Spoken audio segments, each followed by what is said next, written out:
Vay ayrılgan ihyaydu bilingen Allah bilingen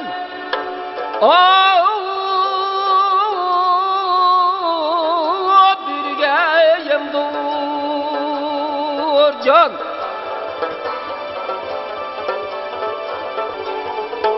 Cimin beşkiyeli kün imkan fakat akil Vay ikil bilem pemdur İgem yorayi abi Ay ölmeydigan kim var ya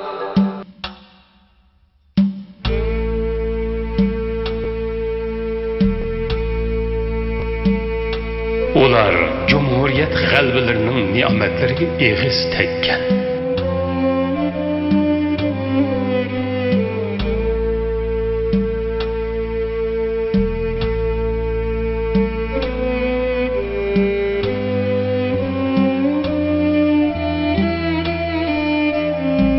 Mahkumiyet zerbelerinin kısmetlerinde zulüm çekken.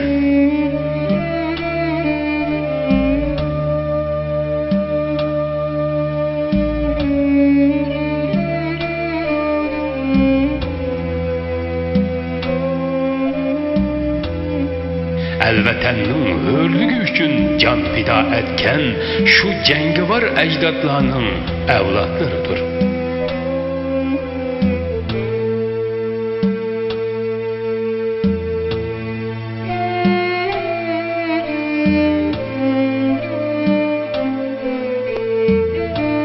Ular bir ömür vatan deb ahuzar çekken.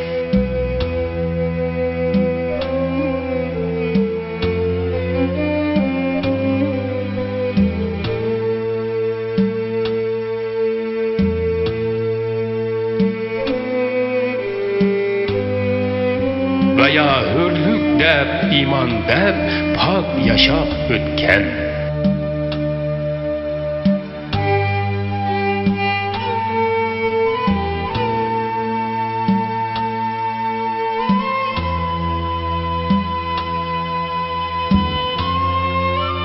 Veya şehit, gazi bulup visalga yetken şu kadirdan ecdatlarının yaldamılarıdır.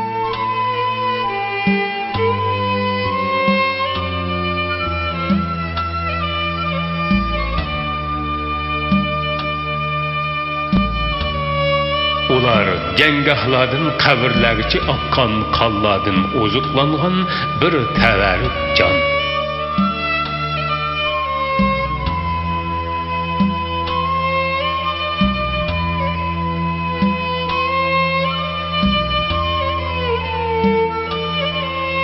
Ular vatansizlik borallarda tolum müdürü, ölümnün hanlarda yollarını devam kılgan toxtumaz karvan.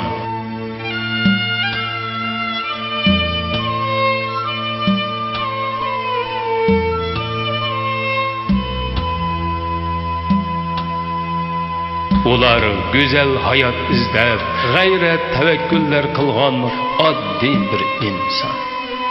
Şundaq.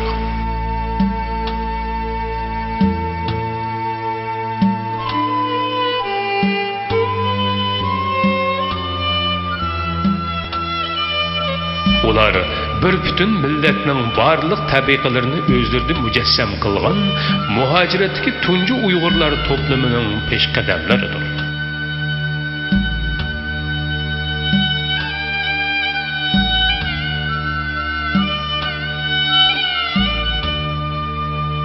Ularning ko'rgan anlağanlardan hasıl bo'lgan mazkur film ayni zamondan bugunga qadar duch kelayotgan qismatlarimiz bilan taqdir peshonlarimiz orasida javobsiz qolgan nurg'un savollarimizga tadqiq qilishga arzigidek javoblarni bermoqda.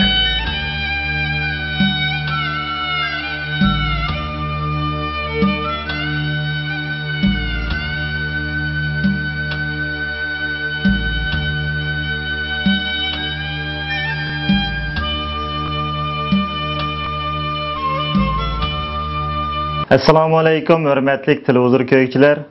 Erik televiziyasiga xoş geldinglar. Bugünkü Hayat Şahitler programımız arkalık sizler bilen yüz görüşkenligim için nayet hoşalmen. Aziz qarindoshlar, bugünkü Hayat Şahitler programımızın yeni sanı da Kırgızstan'ın Bishkek şehrdeki ittifaq cemiyetinde işlep turayotgan pişqadam Uygurlarımızdan Ekbercan akının hayatını sizlerge tanıştırıp etimiz. Diqqatinglar ekranda bolsun. Benim ismim Ekbercan Bavudun. Ben 1942 yılı Ulcu şehir tug'ilgan. Benim buvam aytgan cho'ng dadam Eminjon Bahovudin 1889 yılı tug'ildi Ulcu şehirde. O adam tarixchi bo'lgan. Onun ili tarihi degan kitabının qo'lyozmasi Urumchida saqlanadi. Ben o'shani yaqinda tayyorlab nashrdan chiqaryapman. Xudoy mirsi bil ko'zi chiqadi degan umidim bor. Dadam bo'lsa Abdurashid Emin. Bu kishi Uljuda gimnaziyani Xitoy tili tugatgan. 40-yildan tortib 45-yilgacha Iligistida tarjimon ham muharrir bo'lib ishlagan. Keyin Azad Sharq Turkiston yetishildi.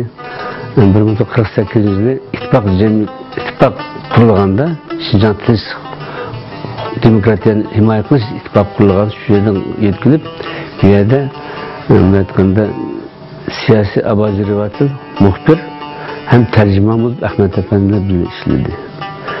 Shu umr bitim jarayonida bizning vakillarimiz birinchi bo'lgan vaqtida dadam shu vakillardan bilan tarjimon bo'lib qatnashgan. Bunun başka dadamınki yazgan şiirleri, hikayeleri ilgisizde başka gezler davamlı bislip tuğan. Onun şiir hikayelerini ben ayrım kitap kılıp Uygurca 97 yılı Bishkek çıkardım. Yani ben kessem ben 1959 yılı ili erle toluk otur mektebini tutup Ürümçi'de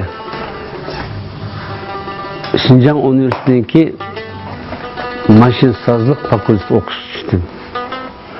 Bu yerde bir yerimizde okuğandan keyin 1960 yılı dekabrda apam bilen, üç sınıfım bilen Seyitbaq çıkıp kettik.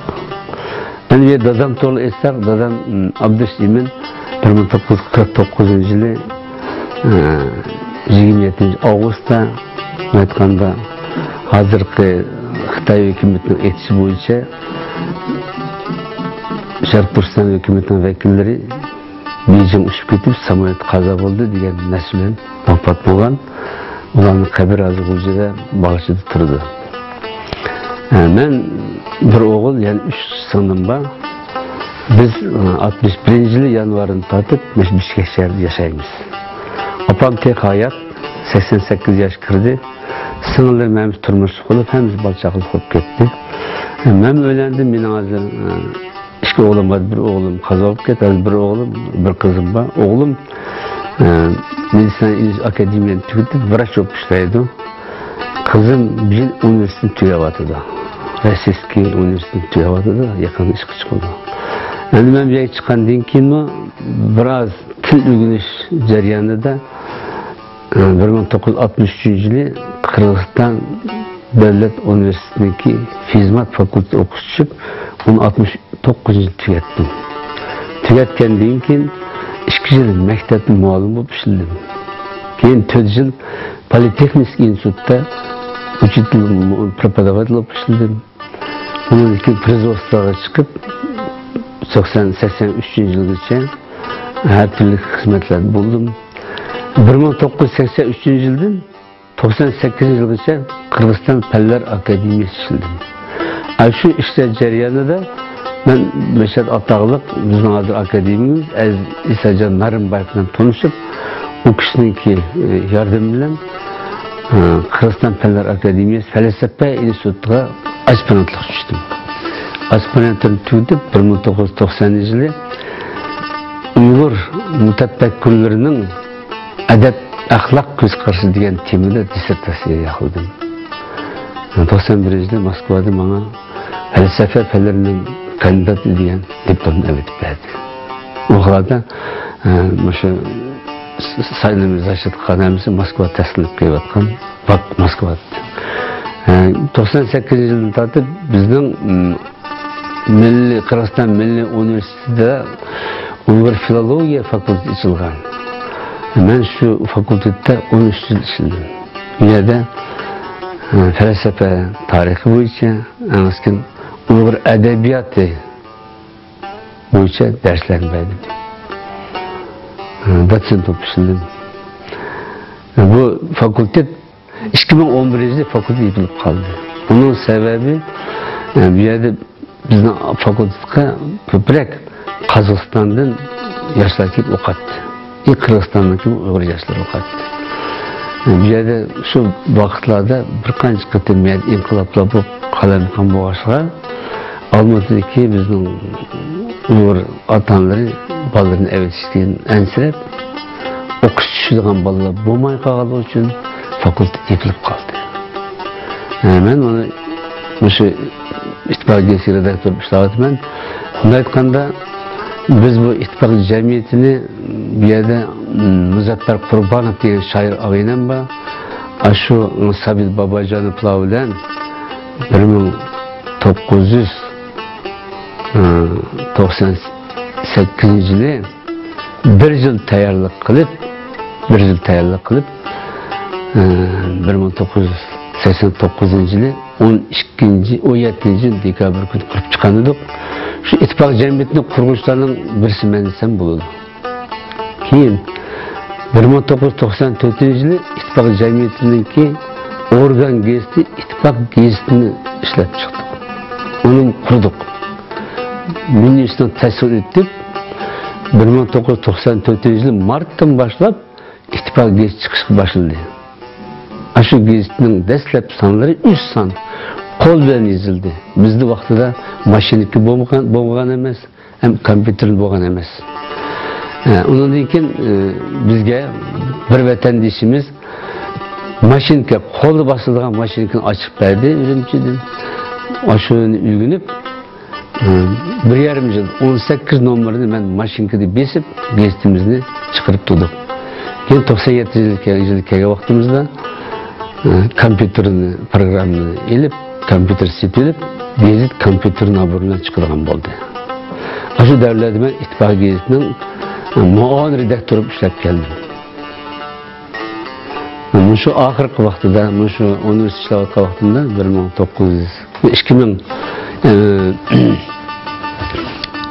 2009 yılı vaxtıda İttifak'ın reisi Dilmurat Ekberov vaxtıda beni aşağı redaksiyaya çakırıp vaxtımda redkaliga işlep жүрдüm.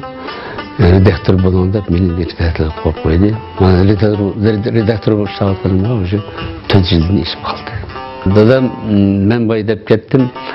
Benim babam özü tarihçi boğallığı için tarihini yiyiş jarayonida o kişi Orus tilini öğrengen, Xitay tilini özlüğünü öğrengen, Mongol tillerini özlüğünü öğrengen. Şunun için babam balalarını her xil tillarda okutuşunu arzu kılıp dadamni kichik vaqtida şu 5 yaş 6 yaş vaqtlardan tatipla balam dadısıga Xitay tilinden öğütüp başlangıç ma'lumotini bergandan keyin 1936 yılı 34 yılı Olcuk'a ekilip Tuğan Çepçalı rayonunda Xitay başlangıç mektep verdi. Dadam alıdı Xitay başlangıç mektebini okup onu tüketkendiğin keyin 36 yıl 40 yılgacha endi gimnaziyasini Xitay til sınıfını bitip çıkıyordu. Ama şu devirlerde Uyghur ziyalarının içinde Xitay tilini okuyan adamlar az bo'lgan. Bu bir. İkincisi özü edebiyat kızıkkan, şiirlerini yazıp жүрген, hikayeleri yazıp жүрген kişi bo'lg'achqa gimnaziya bitgandan Eli Gezitxonasi ishga o'rnashdi. Şu vaqtlarda Eli Gezitxonasida Anvar Nasiri o'xshash talantli shoirlar ishlayotgan vaqt bo'lgani uchun dadam shular bilan birga ishlab, uzun vaqt shular bilan birga xizmat qilgan. Endi u yozgan she'rlari, hikoyalari shu davrda gazet sayfalarida besilgan. Ayrım bu kitap çıkan emas. Çünkü okullarda yalnız özlemez bütün ülke boyunca kitap çıkışına mürekkep işler bo'lganda da. Şu yılları mesela 47 yılı şair Alkamak'tan bilen Muhammed Sıdık Nurozov ikisi birlikte almanak çıkargan. 47 yılı Bulcu'da.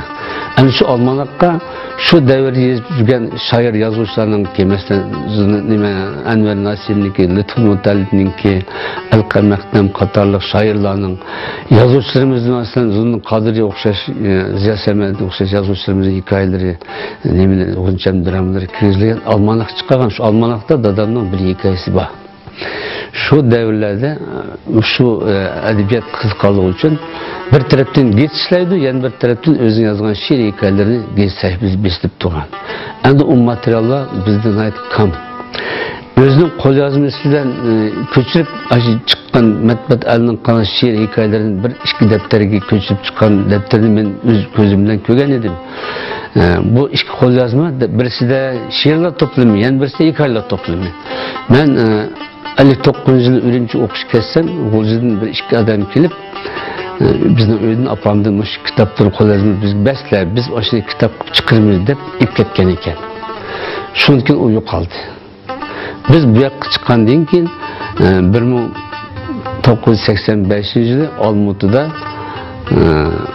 bu Saad Mollaoğlu diyen yazıcı akimiz bu Almutu'daki bir alimninki uydan qo'lyozmalarni tepib, shu qo'lyozmalar bir qancha qo'lyozmalarninki nimalar ba'zilarininki kitob bo'lib chiqqan. Masalan, Qadrasanov o'z vaqtida 45-yildan 50-yilgacha shu bizningki O'zbekistondagi shoirlarning, yozuvchilarning hikoyalarini, she'rlarini to'plab chiqargan.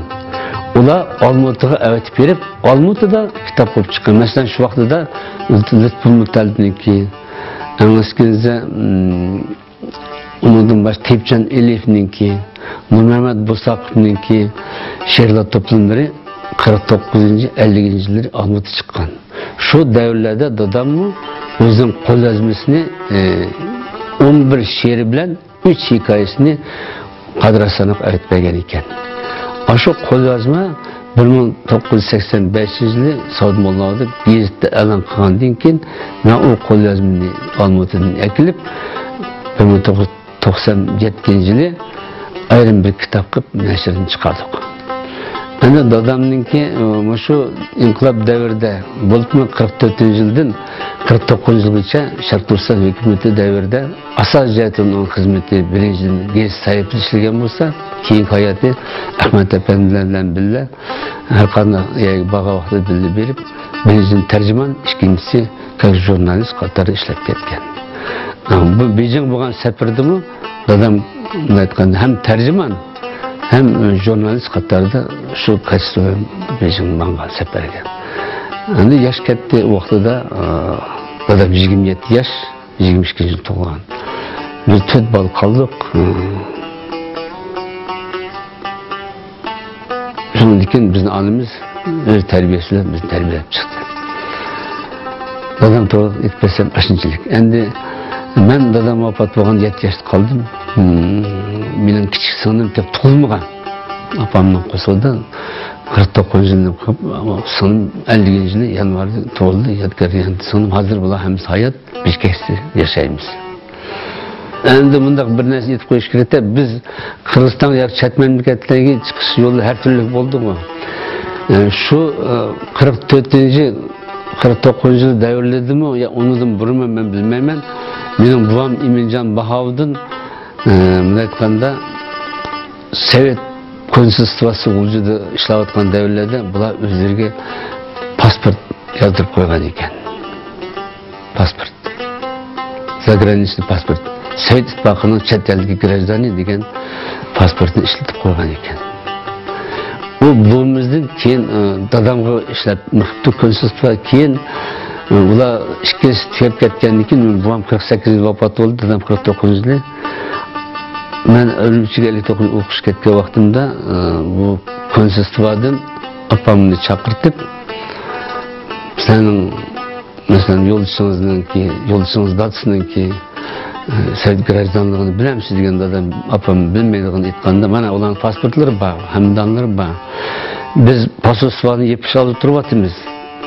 Bütün grajdanlarimizni davatimiz, grajdan xalqlar Sovet ittifoqi chiqib ketsa ruxsat.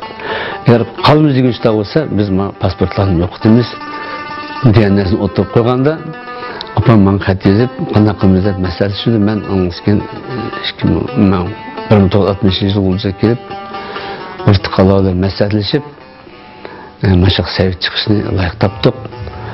Shu dadamning pasporti asosida men pasport ishlab chiqarib berdi. Kunsizda. Shuna biz 60-yil dekabrda Sovet grajdonlarining nimasi bilan konsulsiyasining nimasi bilan bir top semya dekabrning oxirgi kunlari avtobuslardan bizni Udul Bishkekka keldi. Bizning Bishkekka kelishimiz sabab bizning oldimizda 58 yili apamning inisi bizning tag'am burun chiqib ketgan. Ular mesha o'rnashib qolg'ashqa biz shu adres bo'yicha tag'amlarning uyini plan qilib Bishkekka chiqdik. Buraya chiqqandan keyin men 2 yil zavod ishildim. Keyin Şinjan universiteti o'qigan spravkalarim bo'lg'ashqa men shular asosida bu yoqqa o'qishga tushib, o'qishimni bu yoqda almashtirib tugatdim. Biz ittifoq jamiyat qurilgandan keyin 89-yili 1 yildan keyin 2009 men 1990-yildan tortib bu SSR yo'qolishga boshlandi. 91-yildan tortib Qozog'iston, Qirg'iziston, O'zbekiston va boshqa O'rta Osiyo davlatlar ijrosi bo'lib ketdi. Uning oldida SSR vaqtida Olmaotada bunday aytganda kommunizm tug'i Yangi hayot degan gazetlar chiqib turgan. O gazetlarni bizning Qirg'izistondagi butun Uyg'urlar podpiska bilan olibdik. Через pochtadan o'zimiz ekib beradi. Bu SSR yo'lib bo'lgandan keyin Olmaotada chiqayotgan kommunizm tug'i gazeti Qozog'istonning gazeti bo'lib qoldi, Uyg'ur ovoziga o'zgarib. Ularning bu yoqqa kelishi yo'qolib qoldi. Şundan bir mezgil Kırgızistan'daki Uygurlar giysiz tutup kaldı.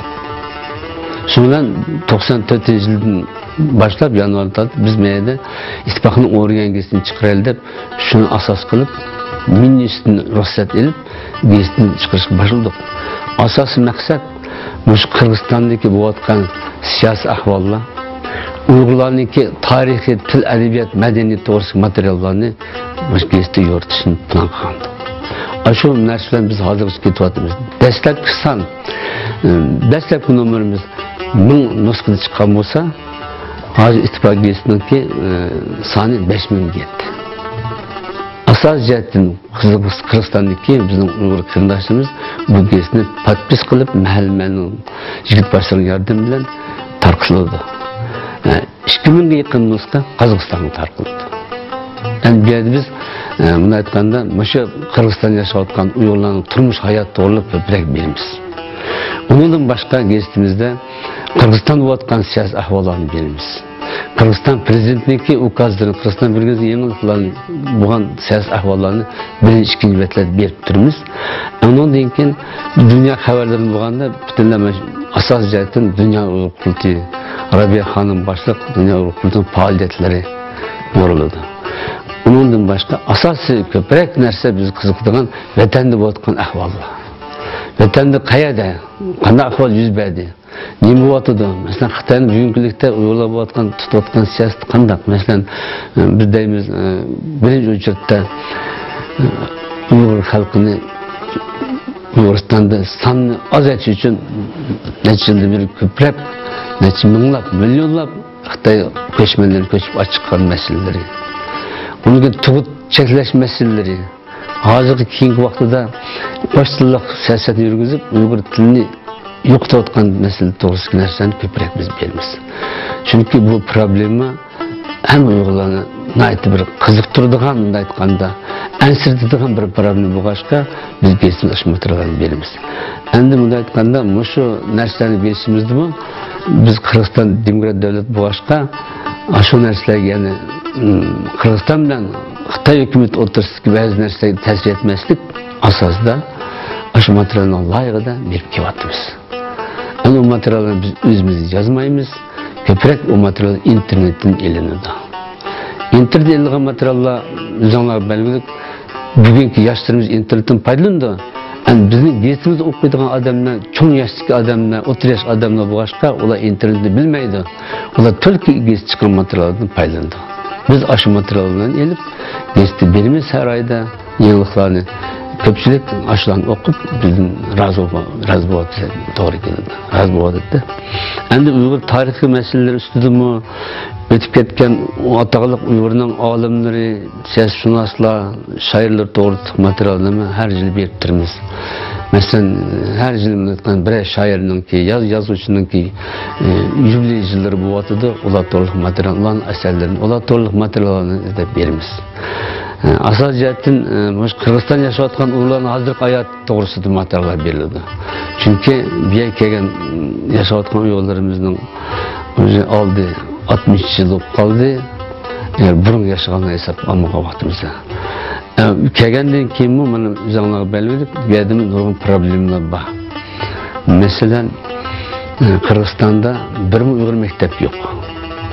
Şunlaşka bizden prezentlerimiz çıkan bir hemisi Rus mektepte okudu. Rus mektepte okup ulanınki aldı Rus mektepten bitirip instituttan tüketti. Turmuş hayat fakat Rus dilden buludu. Yani bazı ailelerde çoğun adamlar bulurdadır bu ailelerde Uygur dil aralışıp söyleşip gidiyordu. Bırak yaşlarının bazı simlerleri olsa fakat Rus dilden öyle söyleşiyordu. Bu ahval bizni pek içindirdi. Anlaşka şu ittifak cemiyeti kurulgandan tatip Uygurlar köprek yerleşken mahallelerde, yüzlerde şu mektepten ki muadiyetlerle söyleşip Uygur sınıflarını açkan. Uygur sınıflarda şu muallimle vallaha Uygur dilini, Uygur yazıklarını ügütüp atıdı. Bırak hani bu degendek emes. Herhalde bu narsani bizning ittifoqning raisleri bo'lib mana artık hacim kelgandan beri bu narsani boshqadan ko'tarib xalqni safarbar qilib ko'proq Uyg'urcha sinflar ichib bolalarni ko'proq Uyg'ur til o'rganish tarafini qo'zg'atyapti. Yalnız Bishkek atrofida emas, yaqinda biz mana janubga berib keldik. Qashqar qishloq, O'sh, Jallobat o'zgarlarga. Aşağıdaki Uygur halkımızın uzun yıllardan beri Uygur mektepleri üyed bulmuşka, köpçülüğü Özbek mekteplerinde okup tili Özbekçe ketken. Mesela aşağıda mı şu halkımız biz özümüzün tilini ügensek, ballarımız Uygur tilini ügensek, ügensek diyen arzuları var. Aşı nersinin emel aşı için hazır ittifakın reisi artık hacim işlavatıdır. Yani bundan başka şu itip koyuş gerek, bizdeki Adbaşı, Narın, Koşkar rayonlarda mı Uygurlu hahalar var. Bırak ular kızıp gitti.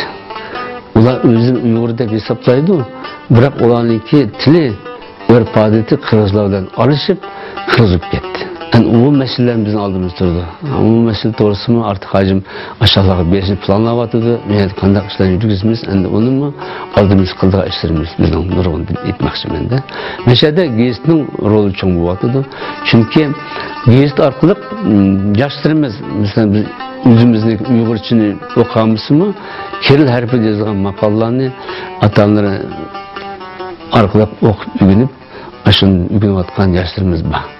Yani bu nerse devamlı şey verse yani atanların hayat atanlara bağlılığını kıldı. Bazı bizim tilin yoksa bu iş hep torlu atıdı. Bu meselede biz hem başka turvatımız yani bir mesele bir yerde Kırgızistan hükümeti devlet dili Kırgız dilini ügünüş doğrusu teşebbüsünü koyuyordu. Biz geçtiğimizde Kırgız dili ügünüş doğruluk mu derslerini bir vaktimiz. Yani bunda aytganda eğer bizim Uygur yaşlarımız Uygurçini yaxşı bilse Kırgızçını söylep keteleydi. Kırgızçını ügense Uygurçını söylep demek Kırgız dilinden Uygur dilinin farkı nayt az demekçi ben.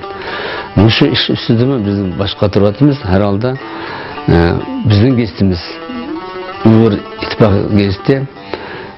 Şu Kırgızistan'daki yetişet memleketteki bizim kıyımdaşlarımızın bugün gündeki ahvalini düşündürüşte, aşılağı getirişte özden bir kişi rolünü at korup kivatı deyip etmekçi ben. Yani bir yerde bunda geçtiğimizde iki tilde çıkıyordu. Rus tili de, Uygur tili de. Uygur tili olganda Kiril harfi bilen, özümüzdeki Uygur Arap harfi bilen basımız. Endi bu Kiril harfi degenimiz basqanımızın sebebi ben bayda hep kettim Kazakstan'da 2000 nüsxa geçti alıdı. Üyedeki köprek yaşlı kişiler Kazakistan Uygur mektepleri Kiril okup geçken ular Kiril harfi de okuyordu. Uyghur harfini okuyduğları özleri kızık öğrengenler olsa olar var. Yani bizim köprek çoğun adamlarımız, çoğun yaşlı, 30 yaş adamlarımız biz özümüzün konu Uyghur harfini okuydu. Orus tildikini diğerinde düşünüp getirmeyenler Uyghur tildeki çıkan makalar kılıp köp narsani bilishga harakat qildi böyle demekçiman. Yani biz Orus tili berayotgan maqollarimiz birinciden yaşlar üçün bolsa, ikkinchisi bizningki Uyg'urning tarihi, madaniyat to'g'risidagi materiallar orqali bizning gazetimizdan boshqa millatlar o'qib Uyg'ur tarixi madaniyatini tanishadi. Shu masalani biz maqsad qilyapmiz. Yani bu to'g'rida biz ko'p nurg'un jurnalistlar bilan so'zlashdi. Bunday aytganda Xitoy manbalarida ularni samolyot qazo bo'ldi deb aytadi. Biroq bu buyoqdagi chiqqan ba'zi ma'lumotlarda, yozilgan kitoblarda ularning o samolyot emas, boshqa o'lganligi o'zi ma'lum bo'lib qoldi. Bu narsa ochiq desak bo'ladi-da. Men burun bu to'g'riliq anchalik qilmagandim, biroq shu esir vaqtda bu to'g'riliq gap qilish mumkin bo'lmadi. Keyin esir yo'qolib ketgandan keyin bu masala o'sib ko'tarilib chiqyapti bu. Shu ko'proq masalan O'risniki olimlari Moskvada chiqqan bir qancha kitoblar bo'ldi. O bakımdaki kitapları, ondan keyin bizim Qahramon Xo'jamirniki Uyg'urlar degan kitapları, ondan başka aytganda Türkiye'de bir kitap çıkan, bu avtori asli Tashkentlik Asımbaqi degan adamning yozgan kitobi. Shu Asımbaqi o'z vaqtida mesela 49 yıl Ağustos'ta Ahmet Efendim bu Sahbe General Abdülkerim Abbasovlarni açık Olmaotada sual sorak vaqtida esimizden kişileri. Bu yaktan Hakim Jabbarov degan kişi, o adam hujada vrach bo'lib ishlagan, asli bu adam esimizden kişi tercümanlıkta ishlagan ekan. Shu kişini tercümanlık qilib Olmaotada chaqirib aşağı sorak sualda şu adam tercüman bo'lib qolgan ekan. Shu adamni keyin şu hayatının ahirki yılları bo'lishi kerak, Asımbaqıga şu voqealarni aytib bergan ekan. Şu asosda Asımbaqı hayat vaqtida qonxo'rlik degan bir maqolani kitobni yozib qoldirib ketgan. O kitap keyin İstanbulda chiqdi, men taqaldi. Ana shu vaqtdagi ahvollarni qaragan vaqtida keyingi chiqqan kitoblardimi bularning faqatla samolyot emas, Moskvaga olib borib o'ldirganligi o'zi ma'lum bo'ldi. Men bu yosh vaqtlarimda uni gumon qilardim. Keyingi shu tarix kitoblarini o'qigandan keyin men keyingi shu yozgan olimlarning yozgan maqollari, kitoblar qarab o'tirib, demak ularning haqiqatan samolyot emas, Moskvada atayin o'ldirayotganligiga men gumon qilmayman. Endi dadam 1922 yıl tug'ilgan. Men 42 yıl tug'ildi. Men tug'ilgan dadam 20 yaş. Dadamning shu ketgan yili men 7 yaş vaqtim, dadamni yaxshi bilaman. Men kichik qolsammi, keyingi vaqtlardagi izlashlar, kitoblardan boshlan olganlarim asosida men yana qaytadimankin, ularni aytganda samolyot emas, atayin berib yo'qotganlari ma'lum bo'ldi demoqchiman. Men shuni qo'shilaman. Endi u vaqtdagi siyosat shunday bir siyosat bo'lgan, uni hamma odam ma'lum biladi. Isr davrida shu 44-49 yillar davrida ularning Uyg'uriston mustaqil davlat quramiz deb chiqishi o'z bir cho'ng qahramonlik deb aytish kerak. Uningga Xitoylar emas, Stalin başçılık Sovet hükümetinin bütününe karşı turgan. Sebebi eğer Uyg'uriston şu vaqtda mustaqil bo'lib ketadigan bo'lsa, o'sha O'rta Asiyodagi O'zbek, Qozog'iston, O'zbekiston, Qirg'iziston va boshqa mamlakat xalqlar o'zi mustaqil talab qildi degandan qo'rqib Istanbulga yo'l qo'ymadi. Mana hozir esir yo'qolgandan keyin aytganda esir hükümet parçalanıp 15 Respublik müstakil devlet kuruldu mana. Aşını bizning Ahmet Efendi'nin başlık burunqi rahbarlarimiz aşını arzu qilib etib ketdi. Biroq bugungi kunlikda mana biz uni yetamizakmi, ammo hammamizning har qanday Uyg'urning ko'nglida ash narsa bor. Nima uchun O'rta Osiyodagi qiyinlash millatlarimiz mustaqil bo'lib ketdi? Biz nima uchun ahvol qilib qoldik? biz bular hech qanday harakat qilmagan vaqtlarda biz mustaqil talab qilib chiqqan. Qon to'kdik, necha inqiloblarni qildik. Biroq bugungilikda Xitoy kommunistlari bizni yo'l qilmay, navbar bizniki qanday kurashlarimizni boshqa burab xalqarada terrorist deb qalpoqlarni kiyib biz xalqarada biz yomon ko'rsatishga harakat qilyapti. Shu taraflarni biz yaxshi tushunamiz. Herhalde ben bugün kunlikte mayli Qozog'iston bo'lsin, Qirg'iziston bo'lsin, O'zbekiston bo'lsin, yoki Yevropada bo'lsin, bunday aytganda har bir mamlakatda qurilgan kichik mayli cho'ng tashkilotlar bo'lsin, ularning problem ishlayotgan tashkilotlar hammasi bu narsani birinchi ko'z tutadi. Bugun kunlikda masalan biz Qirg'iziston ittifoq jamiyati dunyoda qurilgan Dünya Qurultiyi Arabiya xonim boshliq Dünya Qurultiyini qo'llab-quvvatlaymiz. Ularning hareketlerini biz daim geçtiğimiz yurt turbatımız. Şu tinchlik yolu bilan biz maş maqsad yetimiz bu degan arzu ümitlarni yaşayapmiz. Mana siz necha kundan beri bizning mashayix oqsoqollar bilan uchrashdingiz, suhbatlashdingiz. Ashularni o'z vaqtida 18-20 yosh vaqtlarida qon kechib kurash qilgan qahramonlarimiz, vazirlarimiz shular. Necha minglar o'lib ketdi. Men hayot qog'ozlar mana hozirgacha, bugungi kungacha shu umid bilan yashab ketyapti. Qolgan avlodlarmi biz shu Qirg'iziston yashayapmiz. Biz nima uchun biz Qirg'iziston xalqi o'xshash biz mustaqil hayot kechirmaymiz, bizning davlatimiz bo'lmaydi degan masala hammamizning beshida turyapti. Herhalde bir kun bo'lmasa bir kun bu narsa yetadi degan, yetimiz degan umidimiz bor. Endi bunda men boshlab ketdim, mening babam tarixchi bo'lgan Eminjon Bahovuddin degan kishi o'z vaqtida shu Chapchal rayonida Xonqay mazarda 1916-yili boshlang'ich maktabni ochgan. O'sha muallim bo'lib ishlagan. 1920-yili Qozonga berib, Qozon 1,5 yil, 2 yil turib, o'shadan o'qish materiallarini akilib, o'zim shuni o'qib Sovetning o'qish programmalarini ko'rib, qaytib kelgandan keyin Chapchal rayonida bir qancha maktablarni qurdi.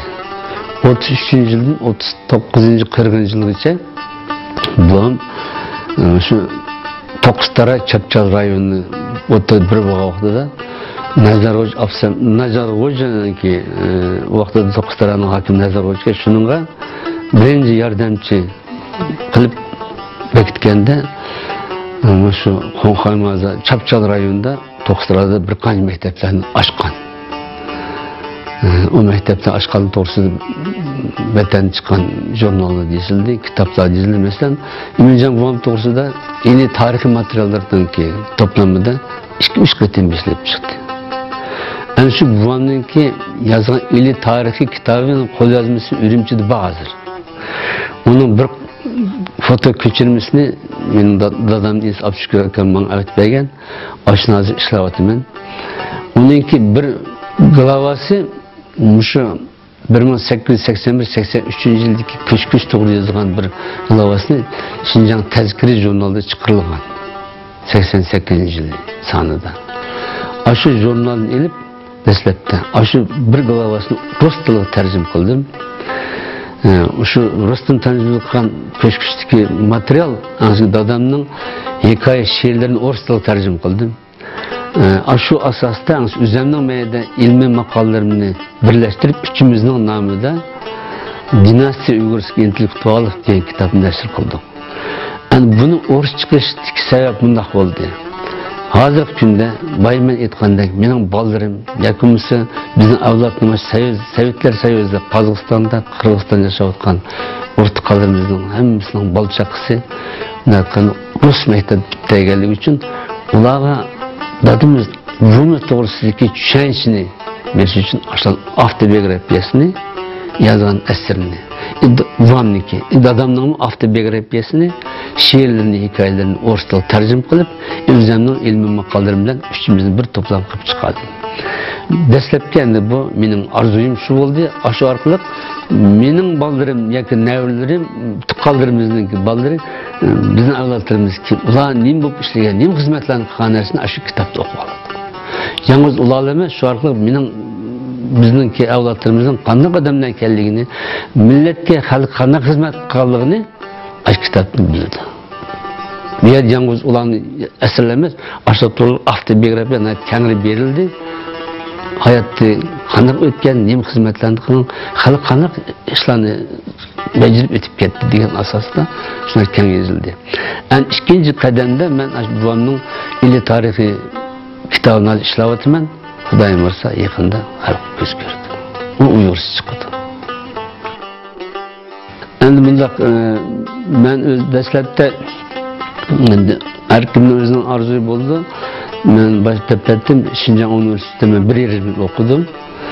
Şu vaqtida o'qishni tashlab bu yoqqa chiqishdim, asas maqsad sev chiqib o'qiyman degan plan menda bo'lgan. Men sev chiqib abzat o'qishim kerak. Men chunki universitet tashlab ketyapman. Men shu maqsadimga yetdim. Biroq o'qishni tugatgandan keyin anaskingiz shuna yana bo'ldi ekan, o'qishni tugatib oliy maktab tugatgandan keyin xizmat Ona iş bitmeydi. Milletke nima qilish kerak, xizmat qilish kerak degan o'y menda keldi. Millet xizmat qilish uchun nima qilish kerak? Qandaqda bir sohada ishlab, ashuni oxiri chiqish kerak. Shu jarayonda men bayon deb ketdim. Bizning cho'ng oqsoqolimiz akademik Aziz Kamlarim bilan tanishib, ashadam bilan maslahtlashib, institutga ishga kirib, aspirantni tugatib ilmiy sohada xizmat qildim. Unda aytganda mening dissertatsiya temamni uyg'ur tilida bo'ldi. Uyg'urlarningki adabiyot tarixi bo'yicha bo'ldi. Masalan, 19-asrning 1-20-dagi Abdurim Nizari, Turdi G'aribi, Nurizaxin Ziyoyi ashlarningki asarlarindagi she'rlardagi asarlardagi falsafa ko'z qarashlarini men zaşit qildim.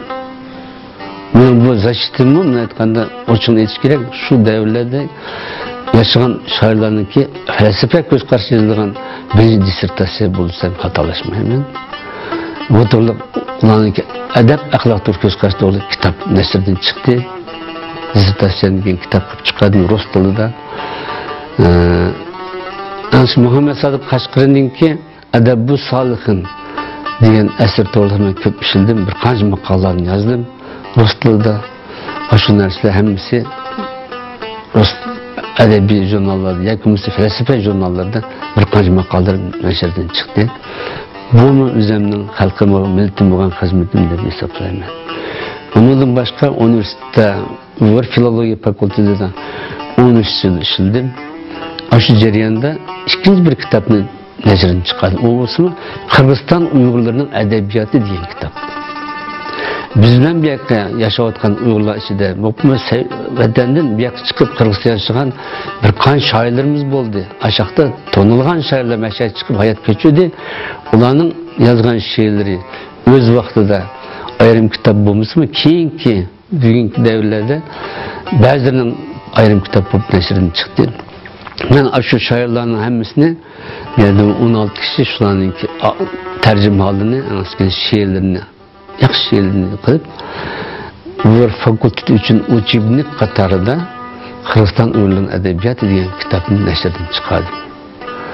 Bu birinchidan xalq sevib o'qidi, ikkinchidan buni biz universitetda Uyg'ur studentlar uchun uchebnik qatorida foydalandim. Mening bayqi maqsadim millatimga, xalqimga xizmat qilish degan niyatimning ba'zi narsalar hal bo'ldi deb aytaman. Ammo biroq hammasi talto'ksalda ichgan qishin, chunki oldinda o'zimni plan qilgan bir qancha masalalarim bor, orzu qilgan armonlarim bor. Ular o'sma birinchidan yo'riqchimagan buvamning ilmiy tarix kitobini yo'riq chiqarib o'tishim kerak Uyg'urcha. Ikkinchidan o'zimning yana bir qancha ilmiy maqolalarimni, ilmiy asarlarimni tayyorlab o'qiyapman. O'lib ketguncha ashani yo'riq ko'rsa olsam, shu mening armonim bo'ladi. Bu bir. Ikkinchisi eng chong armonimiz bugungi kunlikda biz xalqarada Dünya Uyg'ur qurultiyi orqali o'zimizning mustaqilligini talab qilib yashayapmiz, harakat qilyapmiz. Herhalde men hayot bo'lsam, ashuni ko'rib ketsam degan arzum.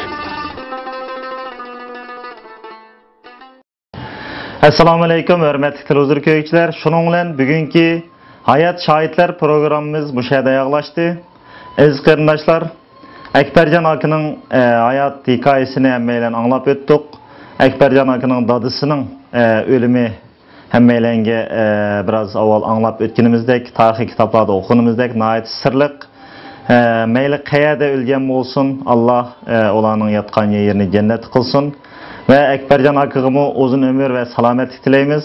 Keler kıtımlık Hayat Şahitler programımızda görüşkice aman bulunlar. Hayır hoş, keler kıtımlık sanımızı görüşeyle.